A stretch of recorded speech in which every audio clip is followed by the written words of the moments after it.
Take your seat.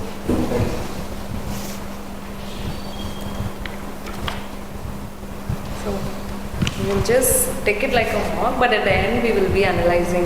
You can be free to ask your doubts. We will be free to give whatever we can give at our end. Sure.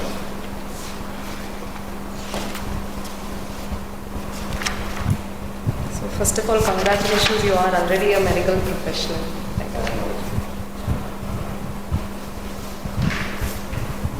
So I'll ask something about chess because you have mentioned that you play chess as your hobby. So we usually call chess as a mind game, right? But do you think there is also a physical health point of view to play a chess game? What do you think a chess player should build in the angle of his physical health to play that game, to play a game of endurance, to sit for continuously for a few hours? Ma'am, chess as such also involves physical health along with the mental health component. And I believe that is more because health is not just a subjective state of the mental component, but the physical component as well. And as just as how one has to endure for a long period of time to play chess, maybe if it were a blitz tournament wherein 5 minutes is put up, then probably it would be easier. But to endure the stamina, they will also require the energy to think for that. And for that, the physical component is pretty much important now. Right. What do you think they have to do to build that physical stamina? Generally, a chess player would do. Ma'am, it's important that they take care of the physical health with respect to avoiding infections. It could be common cold because once they sneeze, they might have to lose out on the timer. So that is one. The second thing being they need to be hydrated well enough because it happens in conditions of both cold weather or it could be a hot weather, depending on which country the tournaments are played at. The third thing being they also need to take care of their skin health and skin and other communicable diseases and infections that the other person might procure because of that. And that could be travel restrictions because of the same. So these are important. Right. Okay. So then during COVID, you were going through this medical course. You were in hospital, right? Yes. So do you have any unique experience to share with regard to how you or your team dealt with the COVID cases? How panic or how the situation was? Ma'am, myself and our student fraternity as such, I would say, because we were interns at the government hospital during the COVID pandemic. So we were affected with COVID as well. I'm treating the COVID patients. And that being the case, that was a paucity of the healthcare workforce more because most of us had to be quarantined at that time, and that is when we understood that we had to help each other with the team building spirit and the fraternity that we espouse and we take care for. The second thing being there have been cases of mucormycosis which were reported post-COVID, and that was again being dealt with in our hospital as a tertiary care center. So the mucormycosis cases see the eyeballs and the nose being affected, because of which they lose their eyesight, and they also incur fungal infections in their lungs, and that could be life-threatening. It could go to the brain as well and kill the patients.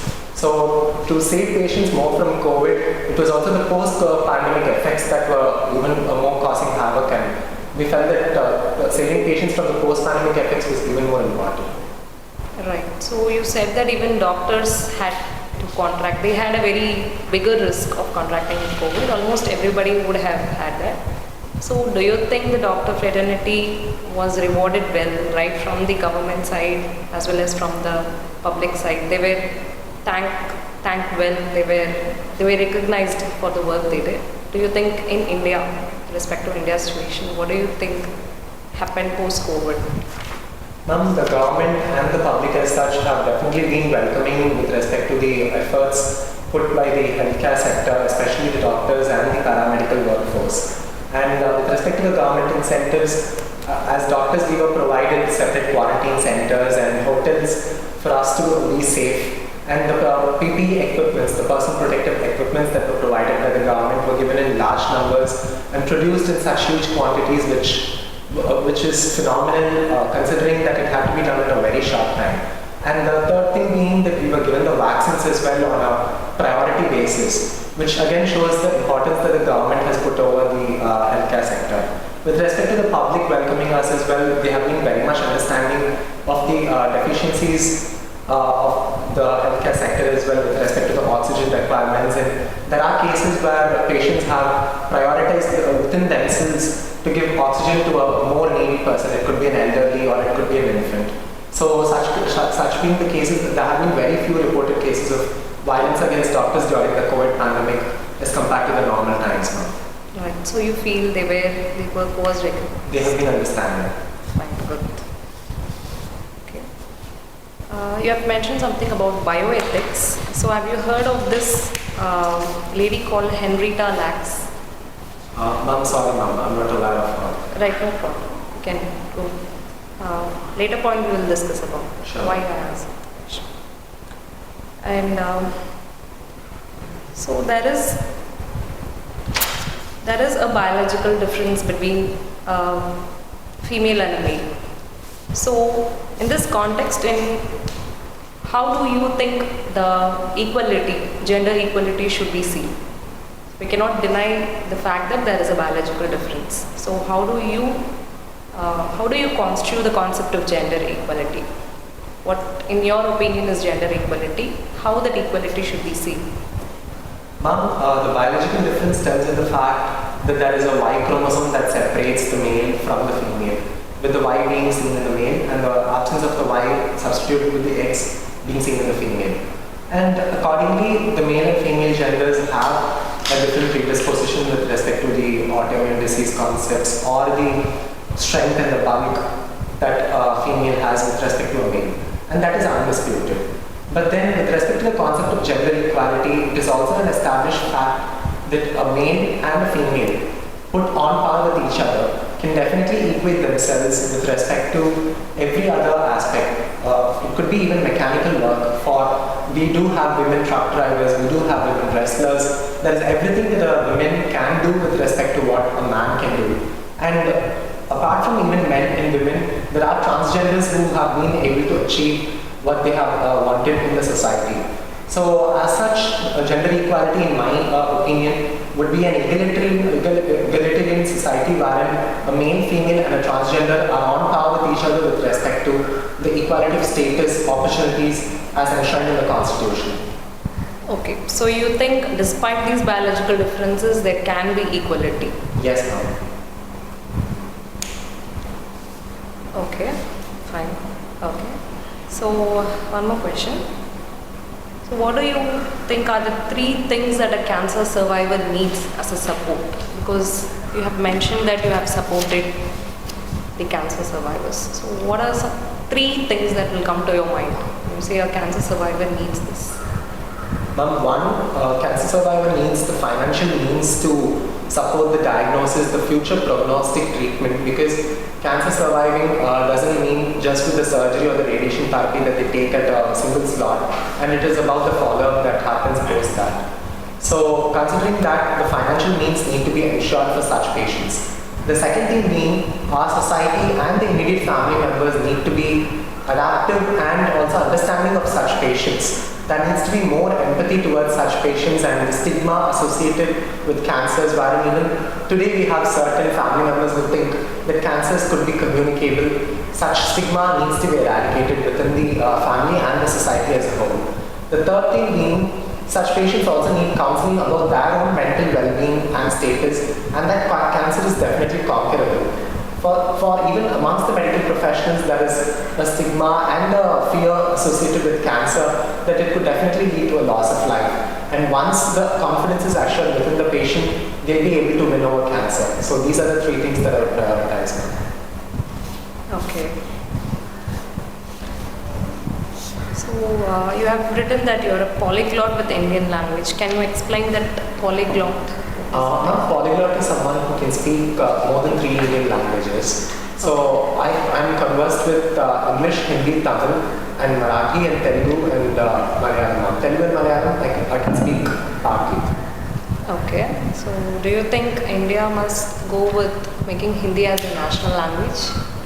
Ma'am, today Hindi serves as the official language alongside English, and this status has served it from the constitutional basis of 1965 wherein the Official Languages Act was brought in. So Hindi being termed as the national language is not something that I personally would support, because the current status of it as an official language has served the purpose, and we have been able to move amicably alongside with other states. And considering that there is still a need for the other half of the Indian country to adapt to Hindi, so it is easier this way that we have it more as the official language rather than as the national language. Okay. One last question. So, what is your point of view with respect to the medical concerns of same-sex marriage? There are a lot of researches going on, but do you have any? Have you gone through any research papers, or what do you think could be the medical concerns of legalizing a same-sex marriage in India? Ma'am, I haven't gone through research papers per se on same-sex marriages, but then on my personal opinion and with my limited knowledge on same-sex marriages, I believe that with respect to the biological aspects, they will most likely not be able to father or parent rather a biological child, except in cases where one of the parents may be able to contribute sperm or an ovum with respect to parenting a child. It might not be a two-parent baby as such. And there is also a new concept of three-parent baby, which is seen in case of a mitochondrial transfer of genes. So this is something which is still in the experimental module, and there is only one reported case wherein it has been successful. So this is something that could be tried out in case of same-sex marriages. The third thing being, there is again a hormonal imbalance which is seen in transgenders or the LGBTQIA community. And with that being the case, it might be tough for them to father or mother or parent a child as in with respect to gestational problems. And the third thing being, they are also prone to sexually transmitted infections. So there is again a risk of transplacental spread of communicable diseases such as HIV. So these are certain concerns with respect to same-sex marriages now. Right. Okay. Yeah. My questions are. So recently, Tamil Nadu government notified its first biodiversity heritage site. So do you have any idea which site it is? I'm sorry, sir. I'm not aware of it. Okay. And so your parents are from Madurai. So Yes. have you lived in Madurai for a few years? Or? Sir, I've not lived in Madurai for a few years, but we visit Madurai frequently, sir. Okay. So Madurai is called the temple town. So Yes. can you list any 5 places of worship from Madurai? Sir, the most iconic, famous Meenakshi Amman temple, sir. And then Adyar temple at Madurai, sir. The Adyar festival which happens. These two are able to reconnect, sir, immediately. Okay, gracious. Can you list some GI tag products from Madurai? Sir, the Madurai multi flowers, the jasmine flowers of Madurai, sir. I'm not sure if the others are GI tags, sir, but then the markets at Madurai again have this tag of a Tunga Ragaru. The rest I'm not able to recollect, sir. I don't know about it. So how long have you lived in Maharashtra? Sir, I was there in my childhood for a couple of years. After that, I've been throughout in Chennai, sir, for my schooling. So can you highlight some cultural similarities between Tamil Nadu and Maharashtra? Sir, Tamil Nadu and Maharashtra have a similar pattern of clothing, sir, with respect to especially women who wear saris. They have a embroidery kind of sari which they wear in Maharashtra, which is the same as what we see in the Tanjore women as well. The second is about the paintings which we see in Tanjore and the Maratha paintings, which again share a common lineage. The third thing is about the this being the reason of the descendants and the rulings of the Maratha Empire, which again was established in Tanjore, which is why they share a common antecedents. Apart from that, the dialect which is spoken as well, we have Saurashtra people who live in Madurai, and they form a belt in Maharashtra as well as Gujarat. So again, there is a common touch between Tamil Nadu and Maharashtra.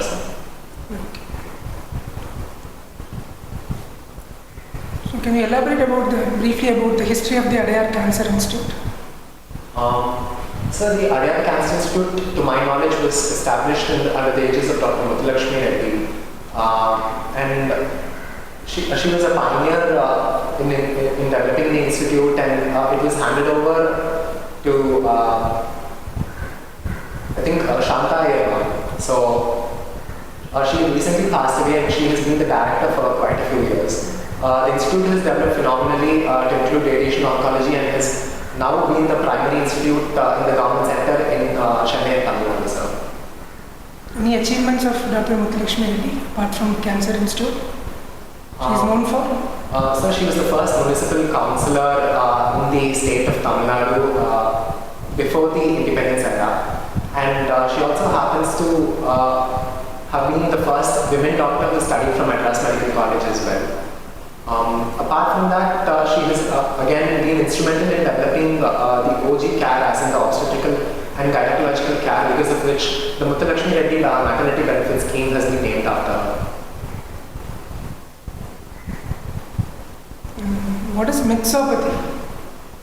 So Mixopathy is the inter-science branch wherein the fields of Ayush, which is Ayurveda, Unani, Yoga, Naturopathy, Siddha and Homeopathy, and Saurikpa as well. All these have been mixed with the allopathic field of medicine. And because of that, there have been concerns that there is a cultural fusion which has been introduced into a scientific stream of medicine, and that has diluted the scientific era and in turn caused havoc with the medical field. So this is being called Mixopathy. What is your opinion? Why allopathic doctors are against it? And should we allow the traditional medicine practitioners to do any surgeries? So, with respect to the concerns raised by the allopathic medical practitioners, in my opinion, once there is more research involved with the Ayush field, as in the allopathic field has undergone paramount amount of research, and that has produced results as well with respect to the practices that have been undertaken with allopathy, while the same has not been done monumentally with Ayush. So this being the case, there are concerns about the side effects and the aftermath of Ayush. And there are quacks who practice Ayush in the name of having learnt Ayush as such. And this has not been able to be eradicated in the fullest means by the society as well. So that is what is more concerning to the medical fraternity rather than it being mixed into the allopathic field as such, sir.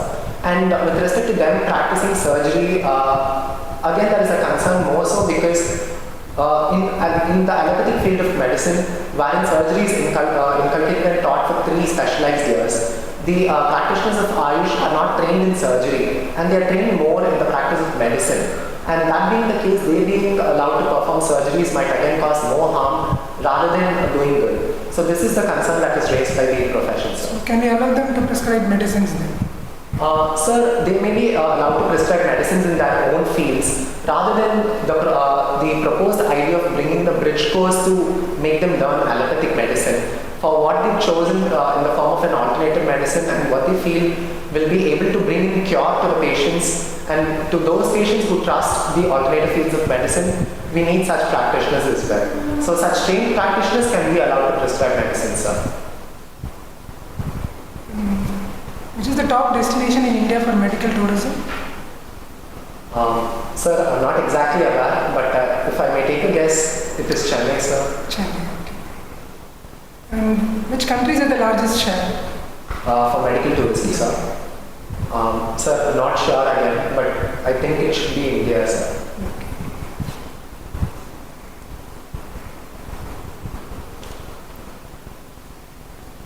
And so I think you're aware of the recent floods that's happened in Tamil Nadu, both in Chennai as well as in South Tamil Nadu. Yes, sir. So what's the difference between these 2 floods and the 2015 floods? Sir, with respect to the 2015 floods, it was more due to an artificial scenario because there have been rains which had happened across a couple of days, and the Chandramakam dam had overflown by that time.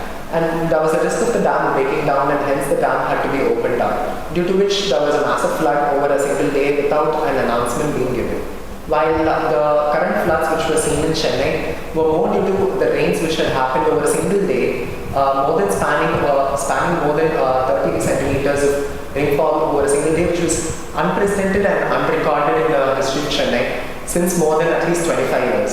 So this being the scenario, the government had to take up speedy measures and rescue measures with the help of the disaster response team as well, instituted by the central government. So they had to take up the rescue measures and take up a hurried evacuation plan as well. With respect to the floods that happened in Tirunelveli, Tuticorin and Kanyakumari, it was again unprecedented, and it was not more due to a cyclonic storm, while the Chennai floods were more due to the Misham cyclone that had come up. So this again being unprecedented in the southern districts, again it was more due to a single rainfall that had caused havoc, and the Tirunelveli railway station had almost been flooded up to half its height. So this was the case in the southern districts. Tamil Nadu has been asking for an exemption from the NEET exam when the ruling party was conducting a signature campaign. So why Tamil Nadu is against NEET, and what is your opinion on the issue? Do we need NEET or do we don't need it? Sir, in my opinion, NEET has been able to bring in standardization and better transparency with respect to the private and the deemed medical colleges, especially because the private and deemed medical colleges had a separate entrance exam, and each of them had a separate entrance. So this being the case, they being brought under a uniform centralized counseling system has definitely brought in better merit and transparency. With respect to the state government medical colleges, our state is unique in that we follow the system of +2 cutoff system, while other states have the system of an entrance exam. So every state was instead being able to conduct an entrance exam every year, and students were able to get into through the entrance exam, thus giving them multiple opportunities to enter, while the +2 cutoff system did not have. And this was one drawback which I feel NEET has broken it away. The third thing being with respect to the rural and the government school students being disadvantaged, the state government has brought in the system of 7.5% reservation, which is a unique idea which our state has gotten. And because of that, again the equity between the rural and urban background and the coaching and non-coaching affordable students have all been equitable right now. And because of these measures, I feel NEET has served its purpose. There is a constant tussle between the governor and the state government in many states. So even some Dravidian parties have asked for the abolition of the post of governor itself. So should we abolish the post of governor in the states? What's your opinion? Sir, the post of governor also acts as the post of president, akin to the post of president in the central government. And just as how there is a system of checks and balances between the legislature, the executive and the judiciary through Article 50, similarly the post of governor acts as a means of check to see that the bills are not passed hurriedly in the state government. And that being the case, I feel that the post of a governor is pivotal in every state, sir. Why Tamil Nadu government opposes the new education policy?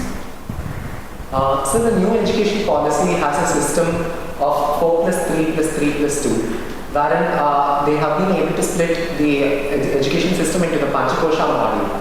So because of this, there is apprehension of the state government that it might move again towards the vocational stream of education or the Gurukula system as well.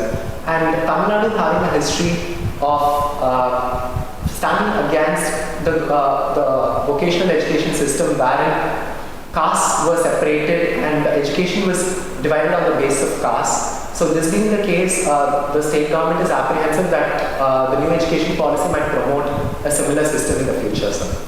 So one last question. So why should temples be controlled by the government? Because recently there was accusation by the even central minister accusing the Tamil Nadu government that they are controlling all the temples. So what is the reason? Why Tamil Nadu has so much of control over all the temples? Sir, temples have from time immemorial been institutions of both privilege, prestige, and as well centers where there is huge financial flow both from the general public and from the royal patronage.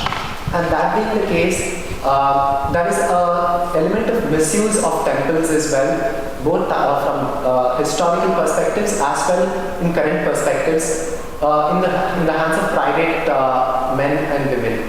So that being the case, It is pivotal that state governments take control of such temples in order to prevent such misuse and bring more transparency and accountability to the taxpayers' money, and as well ensure that there is equity between the fellow citizens as well with respect to both entry and use of such temples. So Prashanth, you seem to come from a prestigious institution, undergraduate in Madras Medical College. So can you tell about the history of the college? Sir, the Madras Medical College was instituted in the year 1835 by the British government, and it happens to be the second oldest medical college in India. So with Madras Medical College being instituted, the Rajiv Gandhi Government General Hospital, which is attached to the Madras Medical College, has an even higher order prestige with respect to the time of instituting it. It is 375 years of instituting it with respect to 2023 for the RGGH Institute.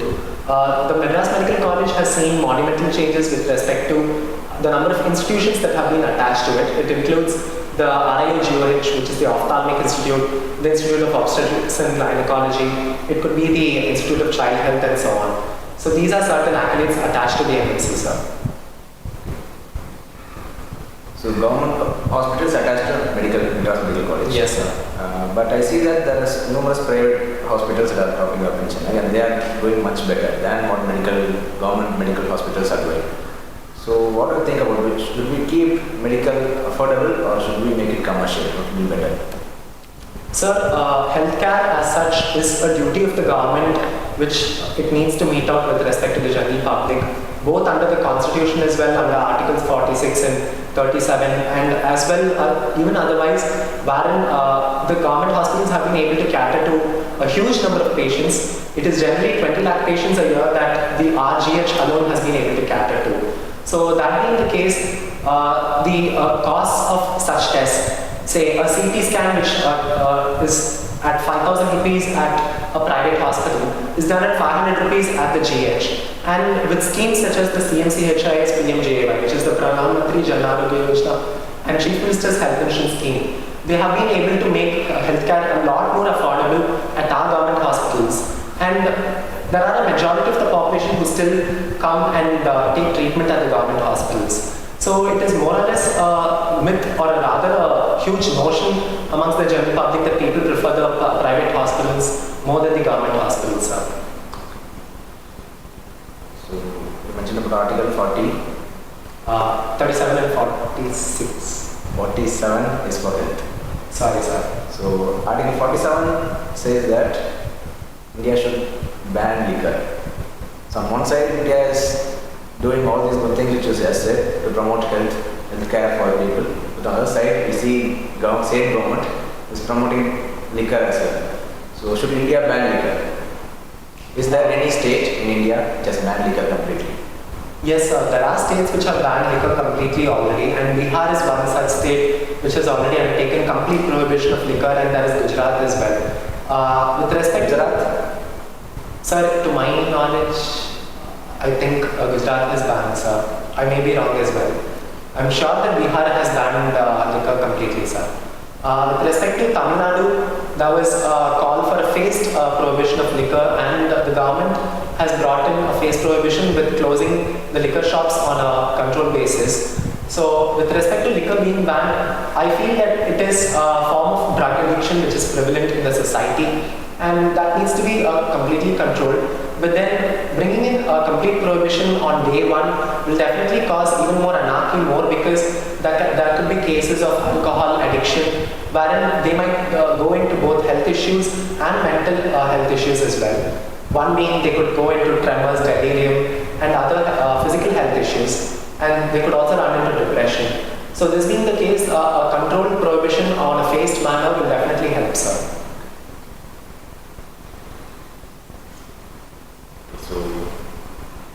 Recently, the central government made some changes with respect to the administration of medical sector in India. So there was numerous protest against those changes. So one such change was establishment of National Medical Commission.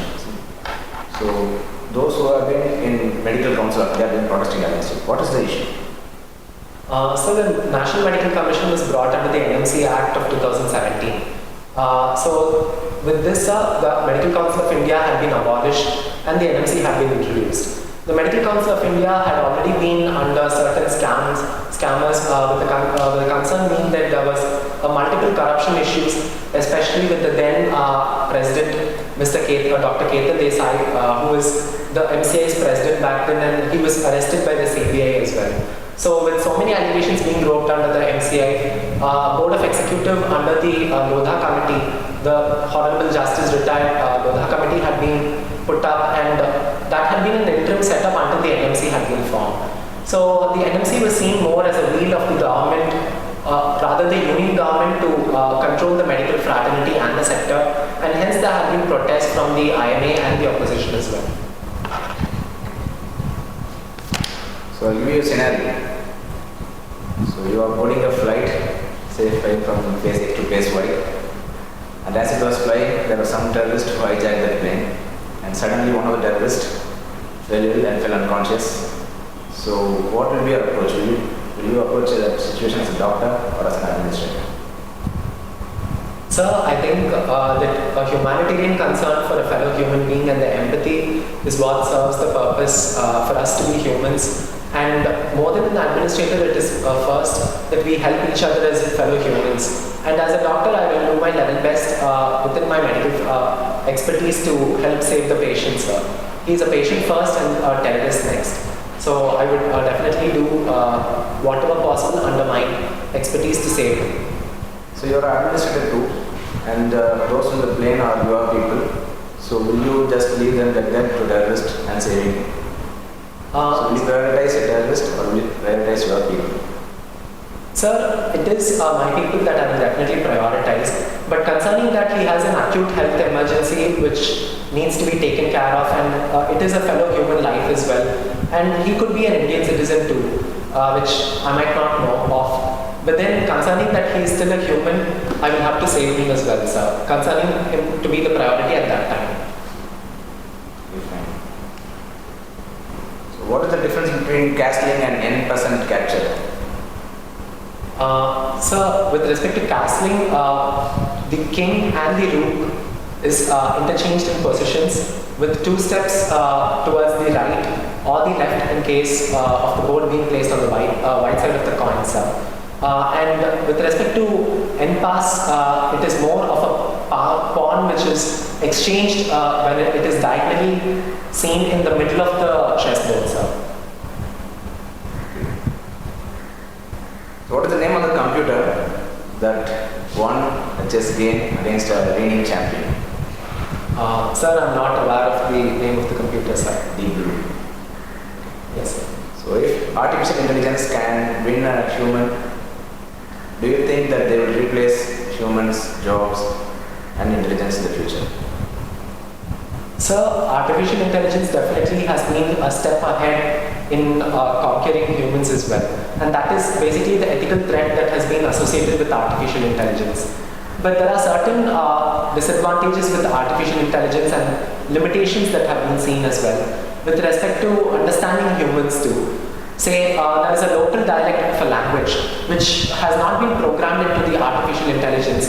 Definitely it will not be able to understand that particular language, and there will be paucity in the artificial intelligence program in that case, which a human will definitely be able to understand better and provide better inputs with. So there are certain areas where AI is definitely better than humans, but I do not think that AI can conquer humans, at least in the near future, sir.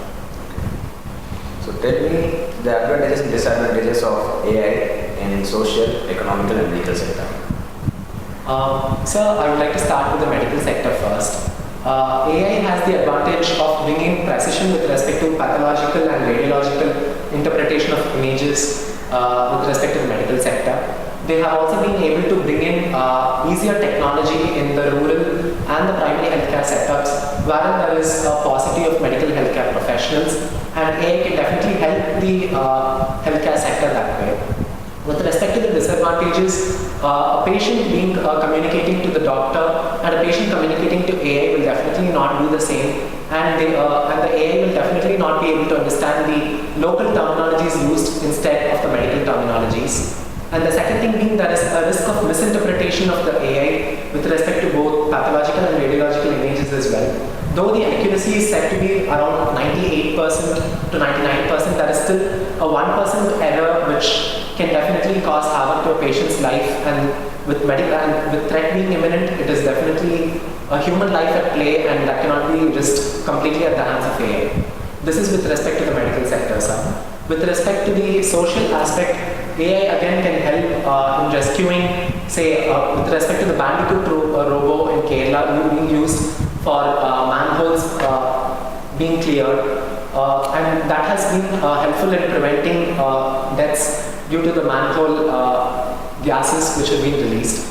And with respect to AI helping in the social sector as well, AI has been able to help communication faster with respect to the learning language models and the machine learning models as well.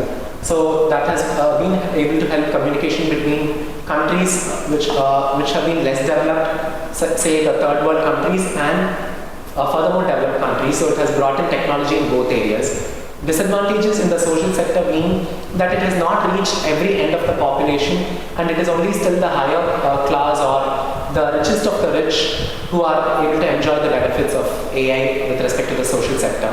With respect to the political sector, the advantages are that AI can help with respect to conducting elections. It can help in devising new models of election, or it could help in the campaigns of the political masters, and it can also help in devising new political schemes or new election modules and propaganda for the political parties. With respect to the general public, again, it can help in bringing more political awareness with respect to voting, or to cater to further sections of the society. And the disadvantages being that there is again a risk of it being able to manipulate the very same elections that we talked about, and it can again cause political disturbances, especially in the case of Cambridge Analytica scam or other such scams wherein there have been issues of manipulating elections both in the US, the Russia, and other developed countries. And India being a developing country, there is a further risk to it, sir.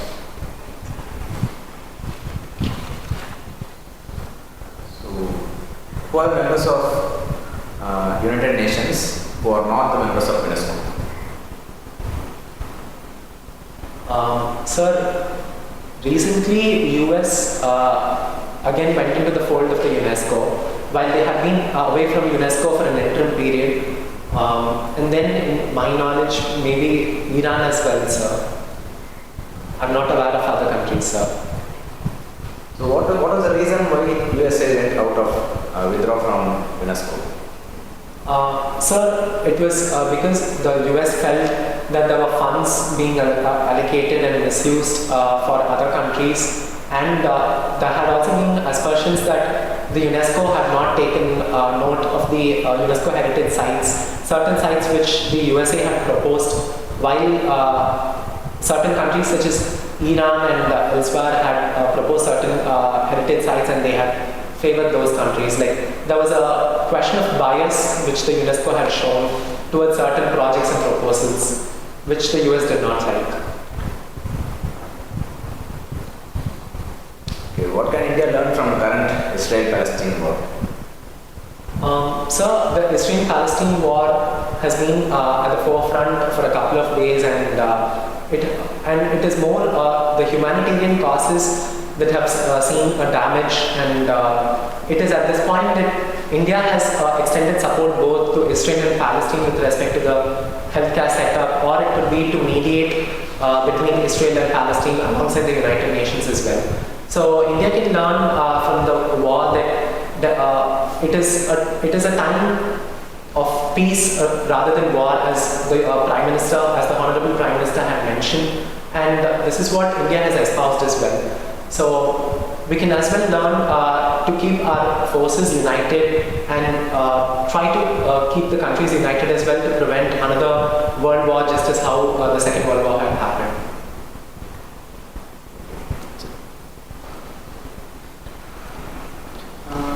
I want to know what is your personal opinion on euthanasia? So euthanasia again can be active or passive, wherein it is about a person's life being taken off. With respect to active means, wherein the doctor again gives an active medicine, or a passive means wherein there is withdrawal of life support. With respect to active euthanasia, it is still not legal in our country, and with the Supreme Court having brought passive euthanasia to be legal under the Aruna case, that being the law of the land, in my opinion as well, in the rarest of rare circumstances where patients might need end of life, in that case, passive euthanasia may be provided, sir. But active euthanasia, in my opinion, should be kept still out of the purview of the medical profession. Why do you feel that? Sir, because there is again an inherent increased risk of misuse of active euthanasia for illegal means, and it could be for cases wherein a person might still be able to survive and the patient might be given an active euthanasia just because the family members might connive for illegal means. The second thing means only very few countries have legalized active euthanasia, such as the Netherlands, and it is still in the research stage wherein we have to see if active euthanasia can actually be promulgated on a larger span. The third thing being the Hippocratic oath that doctors take do not espouse taking the life of a person, but rather to save the life of a patient. And that being the case, it is against the Hippocratic oath which a doctor takes. So, in my opinion, active euthanasia should not be legalized. So, in that context, what will be your opinion on abortion? Sir, the abortion stems from the pro-choice versus the pro-life movement, wherein the mother's choice of having a baby and the fetal life is under jeopardy, and both of them are to be taken in concurrent settings. In my opinion, sir, abortion can be allowed as per the law of the land until 24 weeks, and beyond 24 weeks only in the rarest of circumstances wherein the patient's life is under jeopardy, and it is always the mother's life that is put first in the medical profession more than the fetal life, and I definitely believe that in such circumstances it is important and priority that we undertake abortion, sir. So do you believe that life begins at birth or rather at conception? Sir, technically the fetal life starts at 8 weeks, wherein the heartbeat starts at 8 weeks, sir. So considering that as the first sign of fetal life, it is 8 weeks wherein it starts. And as such, it is seen from fetal research that a fetus is able to feel pain only at 20 weeks of age. And considering that both our lives, being the mother's life and the fetal life, and when it comes to saving only one person's life, I think it is important to save the mother's life in that case, and that is where the element of abortion arises, sir. Could you be more specific on what you mean by saving the mother's life? Sir, there are circumstances wherein, say, a placenta abruption happens, and because of that, wherein there is a bleeding which happens inherently, and say at 20 weeks if it starts, the fetus is definitely not bound to survive, or there is very less chance that the fetus could survive. And in that case, if abortion is not undertaken, or if the fetal life is not taken off, then there is an inherent risk that the mother might die as well. So in this case, there is both a risk to the mother and the fetus as well. So in such cases, we will have to give priority to the mother. So that is why there is an element of abortion that arises, sir.